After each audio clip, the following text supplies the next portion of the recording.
Hello everybody.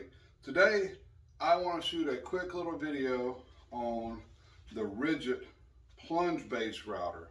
So the kit, which I will show everything comes in the kit, comes with, right now you can get the fixed base and the plunge base with the router for the same price basically as you can just get the Ridgid router. Same exact router. Don't know for sure why they have it out like that. When I was looking this week, Direct Tools actually had the factory blend, which is basically brand new in the box with nothing wrong with it, where you can also get the lifetime service agreement for $150. At the Home Depot website, it was 200 bucks, which is about the same as the DeWalt and several of the other plunge-based routers. So I just had this out here. So currently in my shop, I have 4 routers. I'm getting ready to order another one, and I just wanted to put this out here so that I'm not one of these guys that's opening up a box saying, ooh, this looks really good, turn it on, ooh, this sounds real powerful. I have had a little bit of experience with routers over the years. I think it's one of the most underutilized and most versatile tools that you can have in your shop. It takes a little time, even that once you have it in your shop, before you realize all the different attachments you can get for it and all the different things you can do with it. And that's why I have so many, because I use them for so many different operations in my shop. So in the kit, this is what comes in the box. You get your spindle, typical Ridgid spindle. It's all the same. It's got a pretty big, easy to switch on and off. It's just you push up. It's kind of a rubberized handle. There is some little rubber pads here. So whenever you set the router down, it does set, doesn't slide around too bad. You've also got your speed control, variable speed. So in a router, variable speed is a really good bonus to have. Almost all half-inch routers will come with a collet so it can take quarter-inch bits. The reason you go with a half-inch router, in my opinion, is you can get much more powerful of a router. All the routers are usually at least 10 to 12 amps until you get to the big Hossa ones that get up to like 15 amps. But pretty much any of these routers, in my opinion, I've used the DeWalt, some Makitas, Ryobi, they're all about the same as far as the power spinning the tool around.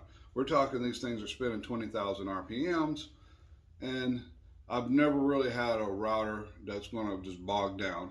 If you're bogging down, that means you're pushing too big of a blade too fast. So all you have to do is slow down or take a smaller bite. And that goes with the little trim routers, any router.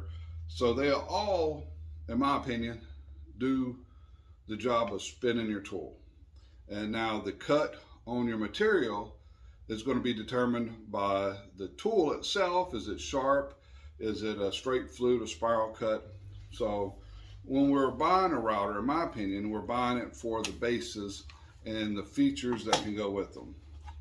Most of your routers are going to have some sort of little holes here to put a side rail on. Some of them have bigger ones. Some of them have more attachments that you can buy separately.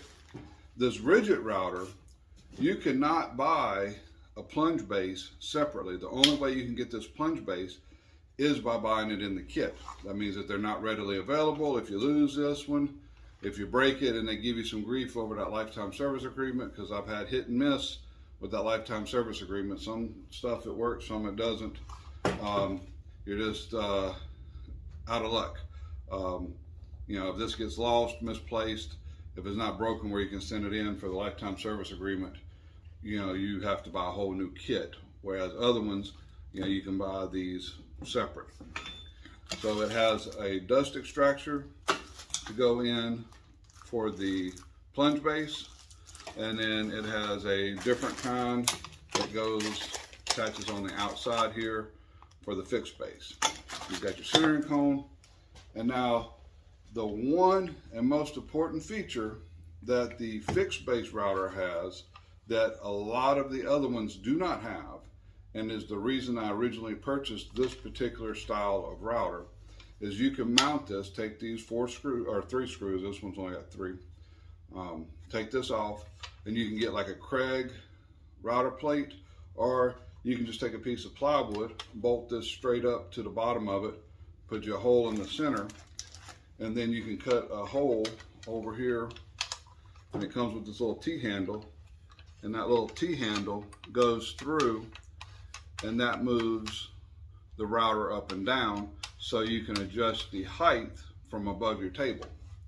Now for this to work, you have to have this mounted in your table. Put my indexing pin here.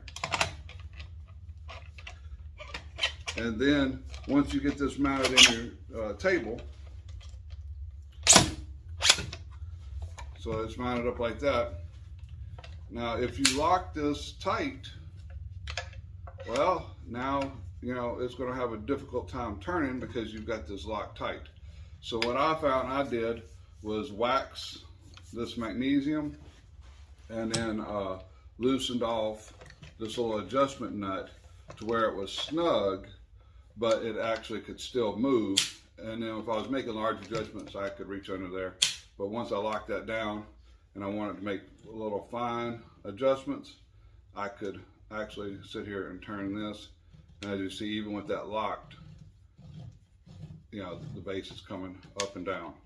So now this little is all solid plastic, and if you're trying to bring this up, just the weight of the router is difficult for this, even with this the cam unlocked. But with it locked, you know, this will break very easily. I did purchase one of these Waha T-handles, and so now, you know, I've got a nice metal, and I can actually put enough force on there to bring that up or down.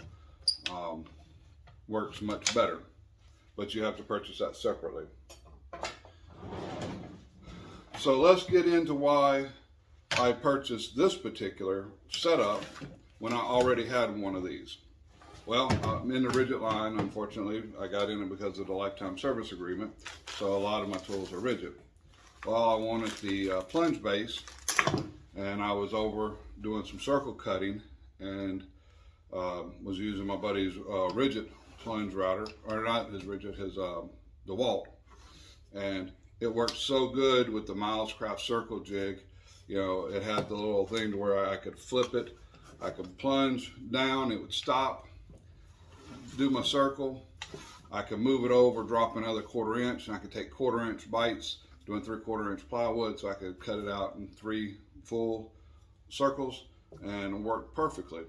Now these routers are probably powerful enough, and I have plunged it all the way through 3/4 and cut it in one pass, but it doesn't leave a smooth cut, and you know, it's putting a lot of torque on there and has a lot more tendency to mess up.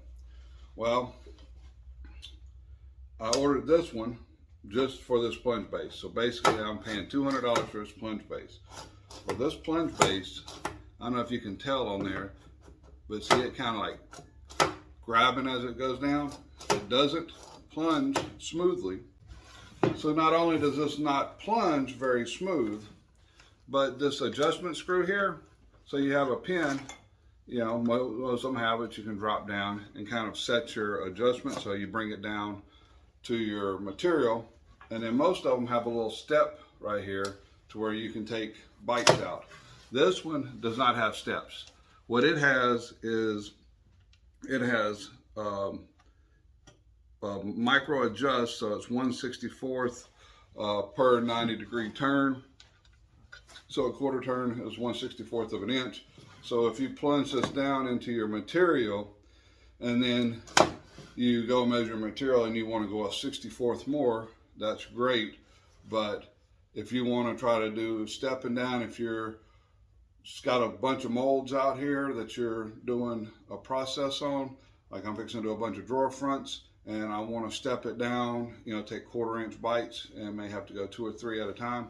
I can't easily just change that. So every time I've got to come over here, look at this, kind of move this up. I've got to make a cut, measure that cut, and then I can fine tune in here. I cannot fine tune in and then come back and make 3 cuts at once. So for me, as far as a plunge router, this is not a very good plunge router. Not going to use it as a plunge router.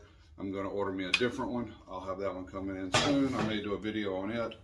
As a just regular fixed base router, this has all the features I need and works very well. I've had one I've been using for several years now, and it works great. So that's just my opinion. Hope this helps somebody out, because I wished I was able to have found something like this before I made the purchase, so I know exactly what I was getting on this plunge base. So I was in the Ridgid lineup. I said, well, let me try their plunge base. And unfortunately, maybe that's why they don't sell this one separately,